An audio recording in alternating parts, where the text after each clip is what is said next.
Bueno, seguimos adelante nosotros en la información del día con más desarrollo de títulos, en realidad no del día de hoy, sino desde que el Estado ha tomado la decisión, en realidad el gobierno de la Nación toma la decisión de no financiar más proyectos científicos con un impacto verdaderamente muy grande y que tiene a muchos científicos de renombre marcando lo que es la gravedad de esto. Para eso lo voy a saludar a nuestro compañero Mariano Cipriani. Nano, que estás en un lugar que es emblema y con una persona que también tiene mucho que ver con el aporte científico, no solo de la provincia, ¿no? Totalmente. ¿Cómo te va, Ger? Muy bien. Buen mediodía para vos, para toda la provincia. Y para dar buenas noticias, en un contexto complejo, en lo social, en lo económico, en la relación entre la inversión que tiene que hacer el Estado y puntualmente lo que pasa en la realidad del CONICET, que sigue dando unas buenas noticias. La vamos a saludar a la doctora Raquel Chang, que nuevamente fue noticia, una grata noticia junto a su grupo de trabajo en el CONICET, porque a un trigo transgénico que vienen trabajando ya hace mucho tiempo, recibieron una aprobación de quizás la primera economía del mundo, y es una gran noticia. ¿Cómo te va, Raquel? Buenos días a todos los oyentes, y también es tele, así que a los televidentes. Bueno, a ver, ¿cómo explicar este logro tan importante que ya tenía la aprobación de otros países y que hay diferentes tipos de aprobación, en este caso en Estados Unidos? Bueno, hay dos tipos de aprobaciones en los distintos países. Está la aprobación para importar productos provenientes de harina que se haya producido con este trigo, lo cual obliga a que el productor sea argentino. Y algo que es lo que pasó ahora, que aprobaron para sembrar y plantar en Estados Unidos sin ningún tipo de regulación, o sea, ya se considera una planta no regulada. Entonces esta última es mucho más importante porque implica abrir un mercado no solo de exportar lo que llegamos a producir acá, que obviamente tiene sus límites por la cantidad de hectáreas que se pueden sembrar, sino que este tipo de semillas se puede sembrar en uno de los productores que no sé si es el más importante o uno de los más importantes del mundo, que es Estados Unidos. ¿Por qué se llega a esta aprobación? ¿O qué tipo de parámetros tiene Estados Unidos para determinar una aprobación tan importante como esta? Bueno, Estados Unidos y otros países, como ya pasó en Brasil, hace poco, en Paraguay, en Sudáfrica, tienen sistemas regulatorios para lo que son organismos genéticamente modificados. Entonces, cualquier organismo genéticamente modificado, o sea, en general plantas, o organismos nuevos desarrollados por el hombre, donde haya habido altura inventiva, requieren de un montón años de ensayos para asegurar que, por un lado, no van a modificar el medio ambiente y por el otro lado, son inocuos para la salud humana y animal. Al igual que su control no modificado. Con esto quiero aclarar algo que siempre aclaro, que si el trigo, por ejemplo, es malo para la gente que tiene celiaquía, este trigo también lo va a hacer. Correcto. O sea, no es que es un trigo para celíacos que podría desarrollarse. De hecho, un grupo español lo ha hecho. Esto sería solo para sequía. Bien, y ya lo hemos hablado anteriormente cuando obviamente habían comenzado con el proyecto, en realidad cuando tenía las primeras aprobaciones, pero ¿de qué se trata el trigo transgénico? ¿Cuál es la novedad y lo importante de este producto? El trigo lleva un gen adicional a sus muchísimos genes, 50.000 por lo menos, que viene de girasol. Girasol es una planta más resiliente a la sequía y también al calor.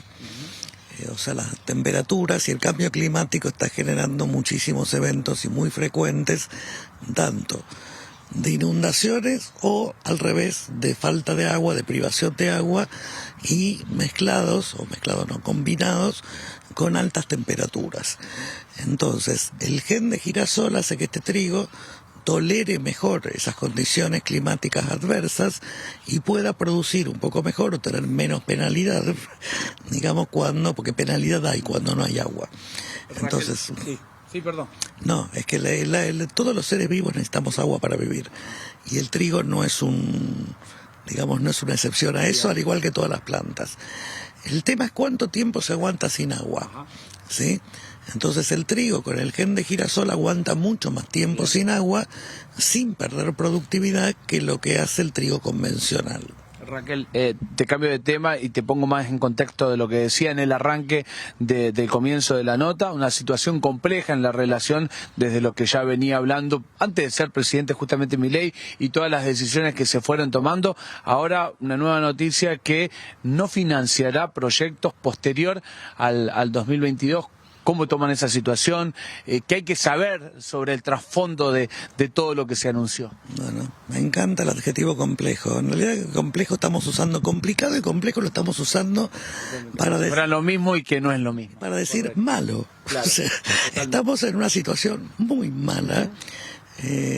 La verdad que estamos un poco paralizados desde la semana pasada, que se anunció que no se van a financiar todos los proyectos que no estén firmadas las resoluciones.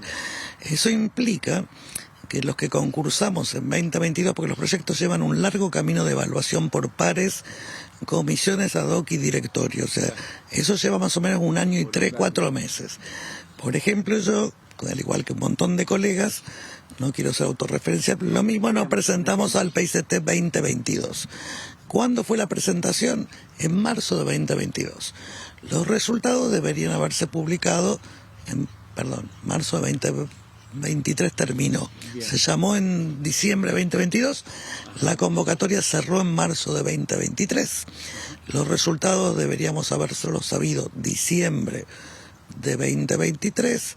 Se supieron en febrero, marzo de 2024, pero en forma muy extraoficial, porque fue el directorio renunciante el que publicó los resultados.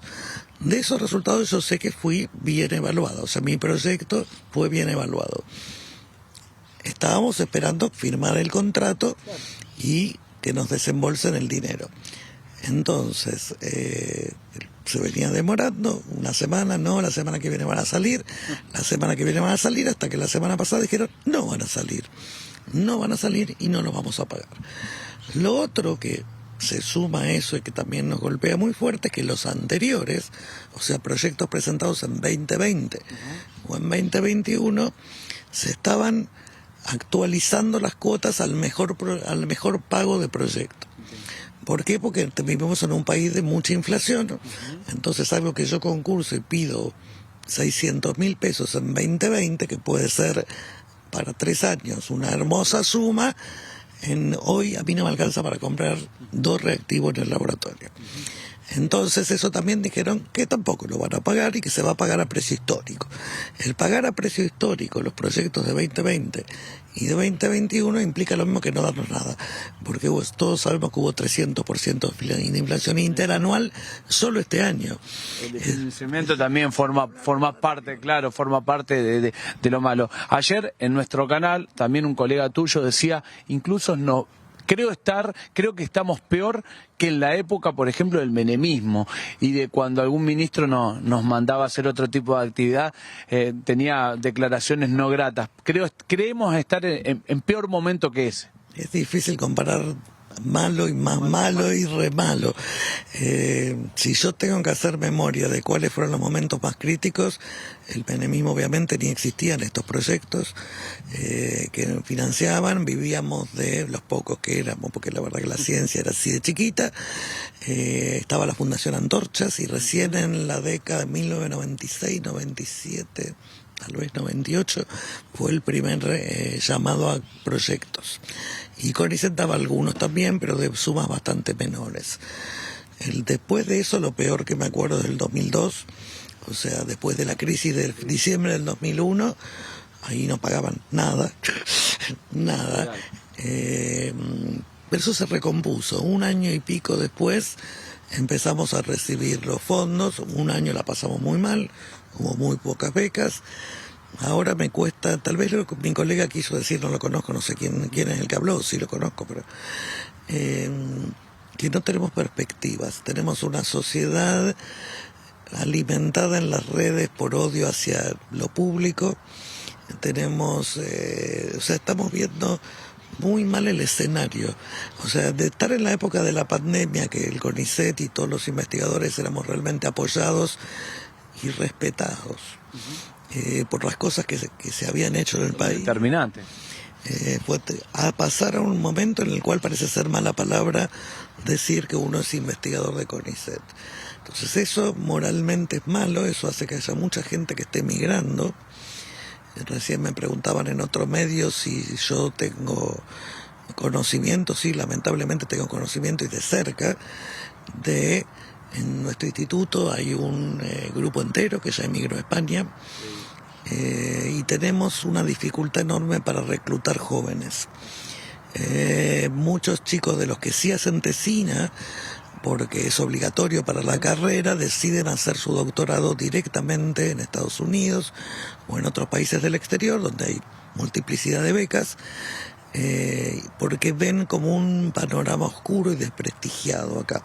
Entonces no es que hayan disminuido las vocaciones científicas, que podría ser otro problema a tratar o a analizar, sino que los jóvenes no ven futuro acá. Entonces nosotros nos quedamos sin los recursos humanos, sin las personas, que me gusta más decir que recursos humanos no es un toolkit donde uno pone reactivos y recursos humanos, y eso implica un tiro en la nuca a la ciencia argentina.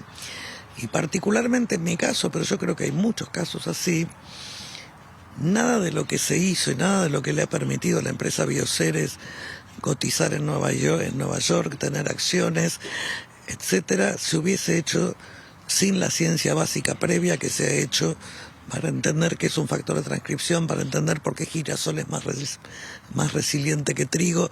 Todo eso no sale de la nada, sale de años de hacer investigación fundamental y desarrollo apoyado por el Estado.